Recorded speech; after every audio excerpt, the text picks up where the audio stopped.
Welcome to the Recover You podcast. I'm Kylene. And I'm Patrick. We are a couple in recovery from sex addiction and betrayal trauma. Together, we share our story to encourage you on your journey. It's here that we talk about sex addiction, betrayal trauma, mental, emotional, and physical health, faith, and anything and everything needed to recover you to your most authentic self that God created you to be. Welcome, everyone, to another episode of Recover You. This is Kylene, and it's another solo episode today.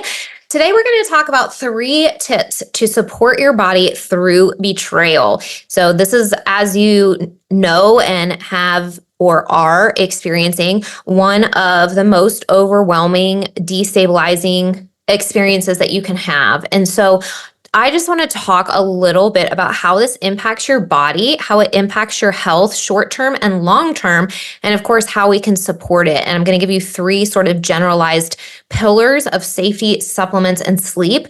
And we're going to talk through each one of those, why they can be helpful, how to utilize those most effectively to hopefully support you no matter what phase you're in. So if you are starting with this day 1 and this is the first episode you're listening to and it's really early on, awesome. You are going to be ahead of the game. But if you are a couple of years into recovery and you haven't implemented some of these, great. Let's go in and fill some of the gaps and support your brain and your body and your emotions as we continue through recovery. Let's start just by talking about how betrayal impacts the body. So when we go through discovery and confession and betrayal, it's very, very destabilizing. Now, in a very sort of weird, ironic way, we might actually feel the first couple months okay, physically, not emotionally necessarily, but when we're in a state of shock or when we are in fight or flight or the sympathetic part of our nervous system, this can actually feel, I don't want to say empowering is probably not the right word, but it's a very activating state of being. And there's a lot of chemicals flowing through your body. There's a lot of stress hormones like cortisol, norepinephrine, epinephrine. And these types of hormones actually give you energy. They help your brain feel more alert.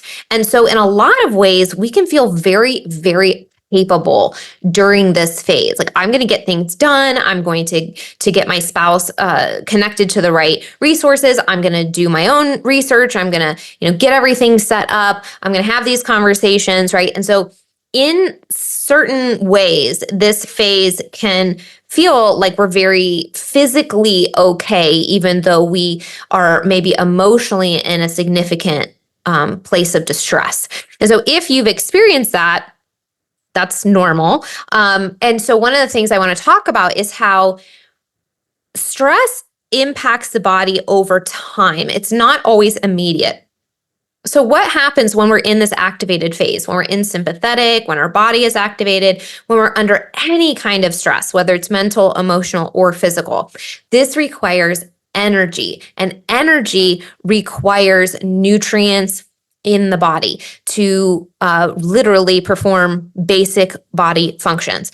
And so part of our resiliency when stressful situations happen, mentally, emotionally, and physical resiliency, comes from where we are with our nutrient reserves going into the stressful event.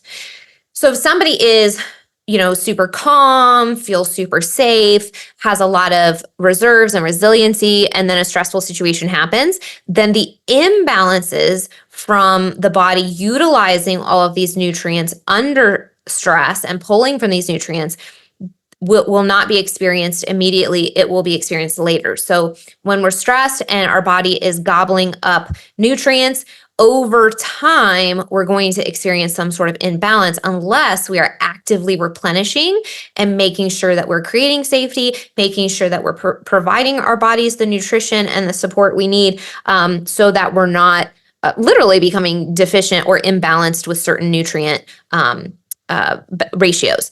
And so when you see variation in physical or mental or emotional response, some of that is the interpretation of the trauma originally. So for example, we've talked about how the exact same thing can happen to two people at this, but one person is going to be big T traumatized by it, and one person might be little t traumatized by it. So one person's response might be, their interpretation of the situation might be much greater than another. So that's one aspect. But even within that, a lot of times what plays into that is what our reserves, our nutrient reserves, and our physical mental resiliency is when that happens.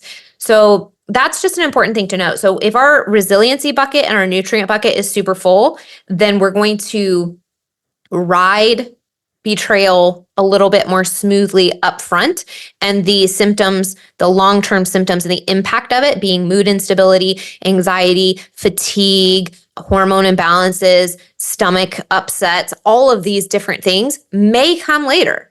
For other people, maybe they come in with a little bit of an imbalance or a little bit of a insufficiency somewhere, or maybe they've already been under a certain amount of stress, or maybe they had trauma in their past, or so many different things can come into play, and maybe some of those imbalances might show up a little bit earlier. But I just want to sort of normalize all of it and explain that when we are under stress, our body utilizes certain nutrients. Nutrients are needed to do, basic tasks, and they're also needed for thinking and for movement and for the ability for our muscles to recover and for our body to detox at night. Just anything you can imagine about how the body functions, right? And so we want to, as much as we can, be proactive. And one of the things that can happen is if we're feeling pretty good, we might not think it's important to do this right away, but we always want to be proactive, because if we are under stress, the sooner we can bring that support into our bodies, the more we're going to help ourselves in the long run. And of course, there's always the caveat that we cannot nourish, we cannot out supplement, we cannot out medicate a true lack of safety. So we're always going to go back to that. This is going to be in combination with creating safety in the home, getting into recovery, doing all of the other work that we talk about. But let's just start with pillar number one, but that is creating safety, talking about outside of, the coaching and therapy and disclosure and all those kinds of practical tools. Let's talk about some other ways that you can support this part of your body. So your environment and your body in the first pillar of creating safety. So one of the things that you can do is implement a little bit of somatic work. So somatic work is where you're supporting your nervous system. So again, I just mentioned that stress puts you into the sympathetic part of your nervous system. That's the activation. That's fight or flight. What we want to do is teach our nervous system again how to get into parasympathetic, the calm, healing, relaxing, safe place of our nervous system. So there are some really practical exercises that we can do, really simple exercises. I mentioned chest tapping a lot. That's one of them. You can do other somatic exercises like, this is going to sound super silly, but literally giving yourself a hug. So I just want you to pause right now. And even if you're rolling your eyes, I want you to try it. So cross your arms across your chest and just touch your shoulders. See how that feels. Maybe you need a little squeeze. Maybe you need a little more pressure. Maybe you need to wrap your arms a little further around so you're reaching around to your shoulder blades even. And one of the things when you're doing somatic exercises or exercises where you're trying to calm your nervous system is you're going to be looking for your body to take a spontaneous yawn or deep breath. That's really a sign that the nervous system is relaxing and it is dropping into that parasympathetic place. So go ahead and just try that with a hug. Keep adjusting until you notice that deep breath or that yawn. Another one that a lot of people really enjoy is called the push away. So I would suggest you're either in a chair or maybe have your back up against a wall, but this one's really good for when we feel a little overwhelmed, when we feel like there's just so much going on. So you're going to take your arms, you're going to bring them up against your shoulders with your palms facing out towards, away from you. You're going to engage your hands, your arms, your shoulders, your chest muscles, and you're going to pretend that you are pushing a very heavy boulder away from your body. So go ahead and just try that. Push the boulder away from your body. but you're engaging all of your muscles as if it's a really heavy thing in front of you. And you keep pushing until your elbows are fully extended. Now, some people like to do this directly in front of them. Some people like to push up above their head and then create like a dome around their body as they push away and create like this energetic space around them that they've sort of created this bubble. Try it a couple different ways. There's not necessarily a right or wrong. Either one of those works. But if you're feeling overwhelmed, maybe take a minute, do some chest tapping, give yourself a hug, do a push away. Really, really, really basic ways to support your nervous system when you're feeling a little stressed.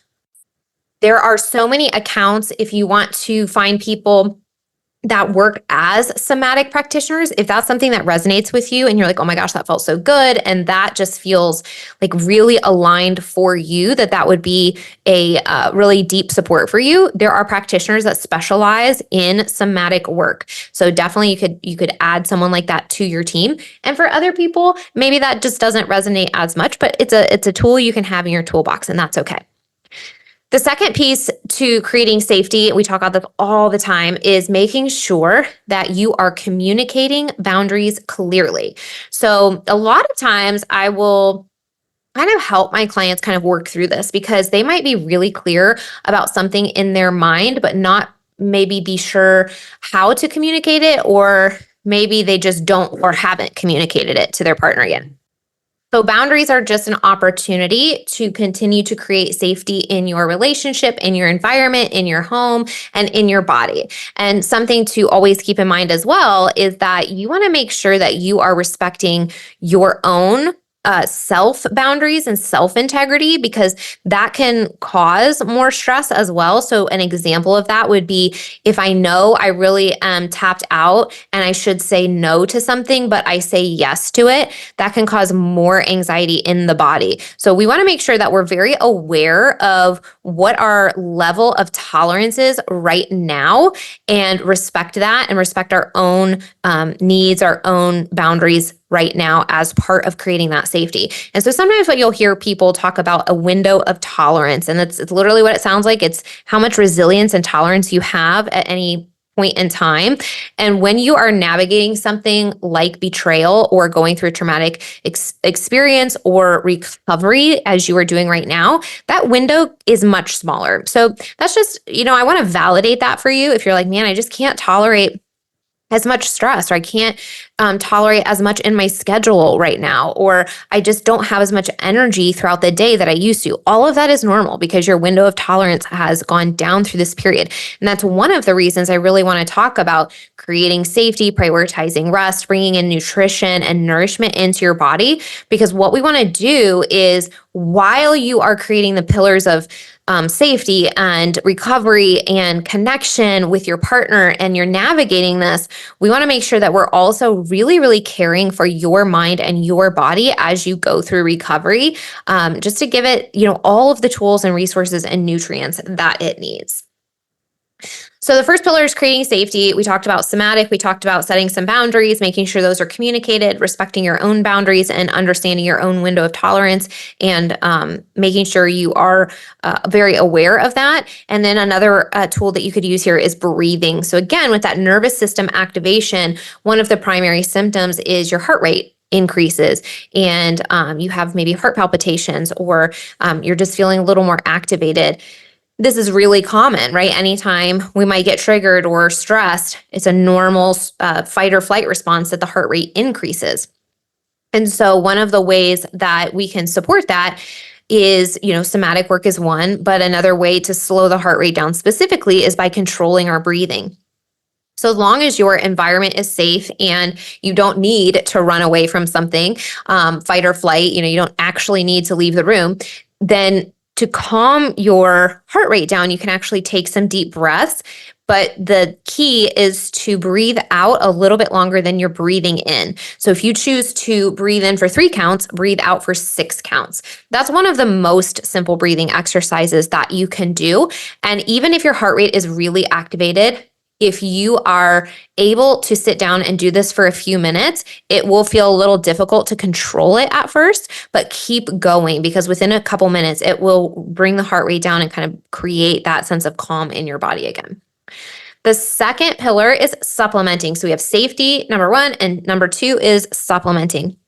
So this is where I'm just going to pause and say, I have a functional diagnostic nutrition practitioner certification in my history. I used to work primarily with people, on their physical health, and I work with supplements a lot and all of this kind of thing. But I want to make sure that if you are on medications, if you are on other supplements, or not, if you're not taking anything, but you're working with a doctor or another coach or someone other than me, make sure that you are talking to somebody about if this is right for you. Okay. So the information that I'm giving here in this section is just for educational purposes. This is not a personalized recommendation. This is not, medical advice at all. So please do not take it that way. I'm just going to give you some broad stroke things to look into for yourself, to ask your own doctor, to ask your own practitioner. Again, be very aware if you are already on any sort of medication, anything like that. Make sure you're asking people who can take that into consideration. So when we're talking about supplementing, like I just mentioned, stress, any kind of stress, even if we're in the activated part that feels like, oh, I've got a lot of energy, I'm really focused right now, that part cannot last forever. So what a lot of people experience after significant amounts of stress is that they might feel activated for a while, and then they run out of nutrients and they drop down into overwhelm and freeze. And so that's a really common bounce back and forth where people feel very activated in fight or flight. They have a lot of anxiety. Maybe their heart rate is going. They feel very hypervigilant, very alert. And then maybe even later in the day or the next week, it's different for everybody, maybe multiple times in the day, then they drop into freeze, into overwhelm. And, just this is very exhausting, and I can't really process, or I can't really, everything just seems like too much right now.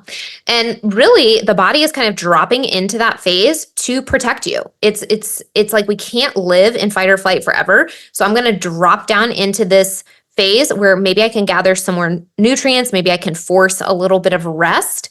And when I get enough to be activated again, I'm going to jump right back into that activation phase. Now, the way to get out of this long term is by finding safety. So the body is always looking for safety, but if it can't find safety, it's going to rotate between those other two choices. So it's, again, very important that one, we create the safety so we can truly get into parasympathetic, and two, that while we're bouncing back and forth and we are stressed and we are figuring everything out, that we're bringing nourishment into the body, because it's a very, very nutrient gobbling place to be in our body. So when we're thinking about supplementing, that's one of the biggest reasons, is because I want to make sure that we can support the body as much as we can through stressful situations. So when I'm thinking about like most of the population, there are three basic supplements that pretty much everyone would benefit from taking fairly regularly. One is a multivitamin, one is omega-3, and one is magnesium. So when I talk about multivitamins, I'm going to recommend that you always look for a multivitamin that has methylated B vitamins, because 1% of the population has certain genes that make absorbing B vitamins very difficult if they're not methylated. So I always just go for the safe route and choose a multivitamin that has the methylated form of B vitamins. So a multivitamin is, you know this, it's going to cover your bases for some of the most important nutrients on a daily basis. So we can start there and just make sure that we're getting some of those, that baseline foundation. The second one that I mentioned is omega-3. This is a healthy anti-inflammatory fat. So our brain is about 60% fat, and every cell in our body has a lipid layer. It has a fat layer around it. So it's really important actually that we are replenishing the fats in our body, because it's a very healthy, omega-3s are a very healthy type of fat. And when you think about the brain being such a high percentage of fat, it's really interesting. One of the foods that is good for omega-3s are walnuts, and they look like a brain. So kind of a fun fact. So you can have some salmon, you can have some walnuts, things like that. But especially if we're under stress and we're trying to be proactive and we're trying to replenish nutrients, thinking about supplementing can be more helpful, because you're going to get a higher dose than if you have a couple walnuts here and there. So thinking about a really high quality fish oil omega-3 supplement can be really helpful, great for the brain. And the third one that's a really good sort of general population recommendation is magnesium. Magnesium is used in so many different aspects in the body. Is like 700 to 800 different reactions in the body. So it helps with your brain. It helps with muscle recovery. It helps with almost really anything you can think of. Sometimes you'll hear people taking magnesium to poop, right? There's different forms of magnesium, and they all have, slightly specific, this one's better for this one's better for this. So as an example, citrate is the form of magnesium that helps people who trend towards constipation. L-threonate is the type of magnesium that crosses the blood-brain barrier. So it's better if you're trying to use magnesium for your brain. So I like the brand Bioptimizers because it has 7 different types of magnesium in it, and they have taken every type that is in there and formulated it so that it is the right particle size so your body can absorb it. So because magnesium is used in so many different bodily functions, it's one of the primary nutrients that gets gobbled up very quickly under stress. The body's like, I need it for this function, I need it for this function, I need it for this function. So it tends to be a very important nutrient to supplement, especially if somebody is under stress, because it is going to be one of the primary nutrients that you notice gets depleted fairly quickly. So a lot of people respond really well when they start supplementing with a high quality magnesium. Okay, so those are sort of the basic, broad, general thought processes around supplementing for the general population, multivitamin, omega-3, magnesium. Let's talk about mood supplements. So as many of you have probably experienced by now, or maybe you're really, really early on and you haven't experienced this yet, some of the more long-term results from imbalances and from depletion in the body and from the level of stress that you go through with betrayal is mood instability. So that's where like a lot of anxiety will show up, or a lot of depression, or you'll flip back and forth between the two and have anxiety and then depression, and then anxiety and then depression. Maybe you are less emotionally tolerant. Maybe you are more short-tempered. Like all of these things can come out after long periods of stress. And some of that can happen because of nutrient deficiencies. Some of it can happen because stress ends up shifting hormone levels, and hormones impact mood stability. I mean, there's so many different reasons that stress ends up impacting the body and our physiological and mental and emotional health over time. And so if you are somebody that's like, man, everything is safe now, everything is good now, I'm like 2.5 years in, but I'm like depressed all the time. But my environment, like I shouldn't be depressed, like everything's good. That I just want to let you know that like that's normal, and that may just mean that you need a little bit of support in that area. So if you're looking for natural supplementation, I'm going to just talk really briefly about mood support supplements. So GABA is my favorite for anxiety. So if people are struggling with anxiety a lot, or they are having trouble sleeping, or both, GABA is a great supplement. It's an amino acid, and it helps with the neurotransmitter GABA, and the neurotransmitter GABA is very, very calming. And so we have excitatory neurotransmitters and we have inhibitory neurotransmitters. And so we have, norepinephrine and epinephrine are released during stress, right? Those are the activating sort of excitatory neurotransmitters. But then we have GABA, which is a very calming inhibitory neurotransmitter. And so if we are having a lot of anxiety and we can support GABA with a supplement, some people find a lot of support from this. I have used it on and off for a long time now. I love it. I've recommended it to so many clients, and some people more than others, but most people respond really positively to it. And some people are like, this is magic. So it goes anywhere from, yes, this is helpful, to, oh my gosh, I can't not use this supplement. So I definitely like that one. Again, talk with your practitioner, your doctor, because if you're on other things like SSRIs or gabapentin or different medications, like be aware, know what you're taking and what you can and cannot take in conjunction with that, those sorts of things. But if you're not on anything, and your coach or practitioner or doctor is, okay with it, GABA tends to be something that's really, really calming and helping for anxiety. Love it. 5-HTP is another amino acid. It actually helps create serotonin in the body. So a lot of times people will find support with lower moods by taking 5-HTP. It actually increases the amount of serotonin in the body. And again, like I mentioned a minute ago, hormones play a role in mood, and then stress can impact hormones and exacerbate that as well. So serotonin naturally drops the week before a woman bleeds.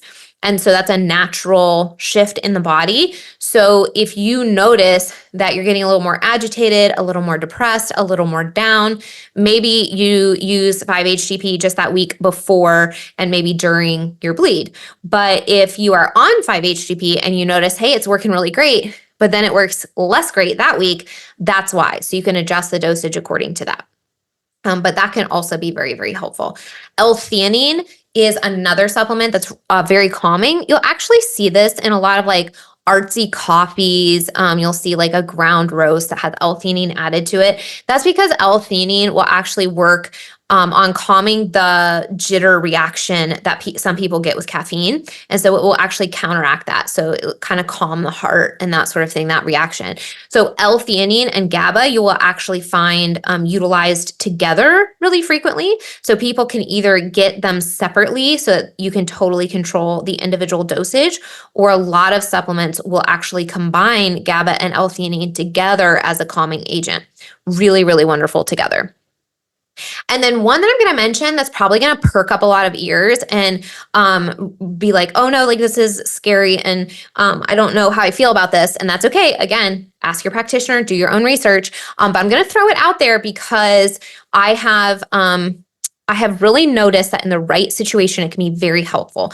And that is a lithium supplement. I'm not talking about the medication. I am not talking about a high dose. I am talking about a natural mineral lithium orotate supplement, very low dose. So again, do your own research, know what medications you're on, know what's safe for your body, talk to your practitioners. But in the right situations, lithium can be a really good mood stabilizer. And it can help with flexibility, mental flexibility. So if you're feeling mentally and emotionally stuck on something, like I just feel stuck. Lithium can actually, in the right circumstances, help you feel a little more flexible, see things a little bit differently.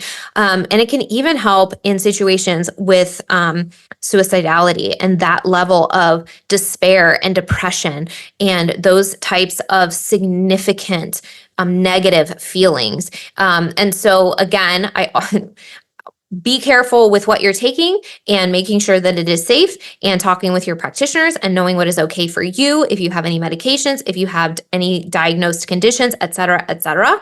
But I have known people to use this and have it be incredibly helpful and stabilizing and sort of lift them out of the fog. So definitely something to look into, research, and consider. So mood stabilizing supplements can be really gentle. They can be incredibly helpful. And again, this is one of the primary long-term impacts of betrayal. And I don't want to I know I'm coming at this episode from betrayal recovery, but many, many, many of these things, if not all of them, are also applicable for the addict, right? They deal with a lot of stress through the addiction itself, but then they also deal with a lot of stress through recovery, trying to navigate their own recovery, but then also reconciliation for both people is very stressful, right? So there's just a lot to navigate. So these are certainly things to consider for both people, not just the betrayed, even though I'm just sort of talking in this episode through the betrayal lens. So just kind of keep that in mind. The third pillar that we're going to talk about to support your body through betrayal is sleep. So sleep is so, so, so important. It's where our body detoxes. It's where our cells detox. It's where our muscles recover. It's where our brain processes what happened during the day. And for many, many, many people, as they're navigating recovery and going through, maybe the disclosure process or whatever it is, wherever you are in your journey, for many people, sleep is very disrupted. So early on, it can be disrupted from, your mind just racing, trying to figure out everything that's happening. 2 years later, for certain people that have experienced PTSD symptoms from it, they might wake in the middle of the night with panic because they have those types of symptoms. Little caveat, when I learned about stress and the physiology, one of my teachers, Dr. Amy, was actually teaching that PTSD is highly associated with oxidation and oxidative stress in the body. So oxidative stress is where your cells get damaged. And so when you think about taking berries, like raspberries and blueberries and strawberries, and we say, oh, they're full of antioxidants. Antioxidants work against oxidation in the body. So you can always think about, that as a tool in the tool belt as well. When you are under a lot of stress, bringing in more nutrients and more antioxidants to support that as well. So an interesting little connection there, I thought. So sleep can be really, really, really important, and it can be really difficult. So I'm just going to give you a couple tips to utilize to hopefully improve your sleep as you're navigating recovery. So one thing to consider is that for some people, you might need to establish a sleep boundary. And that might mean that you guys are sleeping in separate rooms for a period of time. That may not be necessary for every single person. But if we're talking about optimizing sleep and you're under a lot of stress and the person that is sleeping next to you was the contributor to that stress, then your body may not get into a deep enough restful sleep because your nervous system and your brain feels like it needs to stay aware because the threat or the perceived danger is literally like 6 inches away from you. So this may completely change depending on what phase of recovery you're in. And for some people, it may be a non-issue. You might be a totally great sleeper from day one. That's okay. These are just things to consider. So if sleep is a problem for you, you might try sleeping in separate rooms for a while to give yourself that safe space to truly let your nervous system relax and drop into a deep sleep so you can get that recovery. It's so, so helpful just for every level of our health, our mood stabilization, our ability to think through things, our ability to function day to day to get good sleep. So that's one thing to consider if you haven't already done that. The second thing is caffeine. Now, everybody responds a little differently to caffeine. There are slow metabolizers and fast metabolizers. You may already know which one you are, but I'm just going to give you some generalized recommendations here. So one would be if you do have caffeines, try to stick to 1 to 2 cups per day, if at all possible, and try to make that cutoff as close to noon as possible. The idea being here that the more coffee we have, it actually stimulates that stress response. That's how it gives us energy. So if we're already under stress, the more caffeine we have, the more we're activating that system. It can actually have a kickback effect in the long run where it ends up making us more tired. So again, it's that depletion cycle over time. So if we can cut back on the caffeine, cut back on that stimulation, that can be helpful. But the second piece to that is if we can cut off our intake by noon, then for most people, that means it will be fully metabolized by the time we get to sleep. And so if you're having trouble sleeping, and you tend to have some caffeine in the afternoon, that may not be metabolizing out of your body quickly enough to allow you to actually get deep rest at night. Caffeine has like a half-life in the body where it keeps breaking down over time. And for some people, that can be as long as like 8 to 10 hours. So that's why, like, if you have a cup at noon and you're trying to get in bed at 10 and you're noticing, like, why am I so awake? That you may be a slow metabolizer. So just kind of keeping all of that in mind, try to have a cutoff, try to have a max limit, nourishing your body and encouraging it to rest as much as possible. One hack around sleep that I have found to be really helpful is actually cooling down the house. So when I started doing this, it's like at first you might be like, this feels cold. But eventually, I promise you'll get used to it. And the idea here is that the earth naturally cools at night as the sun goes down. And it's like a biological signal to our body that it's nighttime and it's time to rest, that the temperature around us is getting cooler. So kind of a really cool hack. But if you try it for a couple weeks to a couple months, I promise you that you're going to be like, oh my gosh, I cannot sleep without the house being cooled at night. We absolutely love doing this.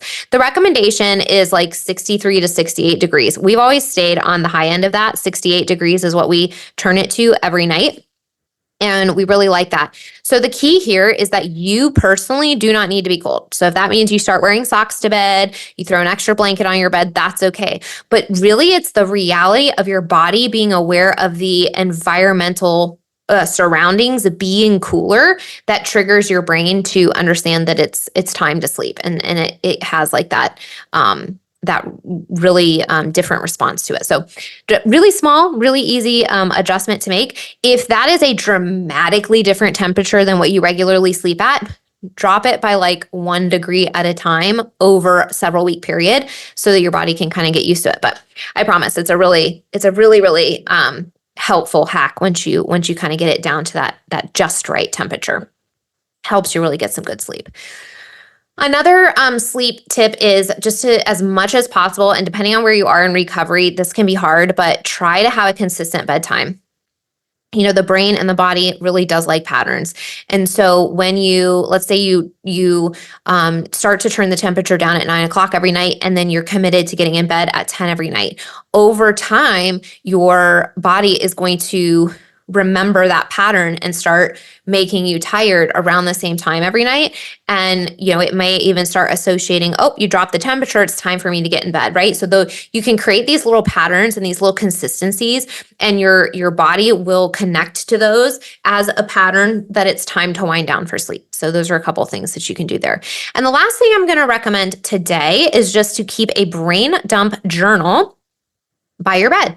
So if you are somebody that lays down and ruminates, I know for a lot of people, when you lay down, it's like the first time during the day that you've really had time to just think, just process, just be in the thoughts and the feelings, right? And that's why for so many people, all of these emotions can come up at night. Or, it can be as simple as don't forget to do this tomorrow, or don't forget to do this. You have to go grocery shopping, or you have to pick up the dry cleaning. Or when you're going through recovery, it can be like, my husband said this 2 days ago. What did he mean by that? And, I don't know how I feel about XYZ, and what are the decisions that I'm going to make? And we have a therapy appointment on Thursday, right? There's so many things that can go through our mind. So if that is you, if you're finding yourself in that pattern, keep a brain dump journal by the bed, because as soon as you start ruminating, as soon as you start having all of these questions or to-do lists popping up, you can write them out. And what's helpful about writing them out is that a lot of the times, if you put them down on paper, your brain goes, okay, I can look at that tomorrow morning. I don't have to actually think about this anymore. So there may be a problem that you're trying to solve, and maybe your brain will want to keep thinking about that. It may not be the answer for every thought that comes into your head at night, but for a lot of them, if you put it on paper, it will help your brain feel more calm, because now it's like, okay, I can deal with that tomorrow. So those are the tips I have for you today. We have 3 primary pillars: creating a safety. So we talked about somatic support. We talked about boundaries. We talked about breathing techniques. We have supplementation, so the reminder to nourish your body under times of stress. We talked about all the different supplements there, the general supplements and the mood supporting supplements. And then we talked about optimizing your sleep so you can truly get some good recovery. I hope that no matter where you are in recovery, this episode has been helpful. Maybe there's one piece, maybe there's 5 pieces in here that you can start implementing. Again, if you're really early on, you're going to be ahead of the game by practicing all of these things. If you are 2 years in, but you're struggling with something, I hope that you were able to pull out a helpful tip from it. And if you are listening to this the day that it dropped, I hope you have an amazing, wonderful, safe, and fun Thanksgiving tomorrow. Thank you so much for taking the time to listen to this podcast. We so appreciate you, and we will see you next week. Woohoo! If you're listening to this, it means you've made it through an entire episode. Part of recovery is spending time engaging in healing and self-growth activities. We are thankful that you chose our podcast to be one of those activities today. Make sure you reward yourself for that accomplishment. If you've enjoyed this episode or this podcast, we would love to hear from you. Please take just a few moments to leave a rating and review, letting us know your experience with Recover You. We not only love hearing how these episodes are helpful, but ratings and reviews help others just like you who are searching for recovery information and support find the podcast too. We can't wait to hear from you. See you next week.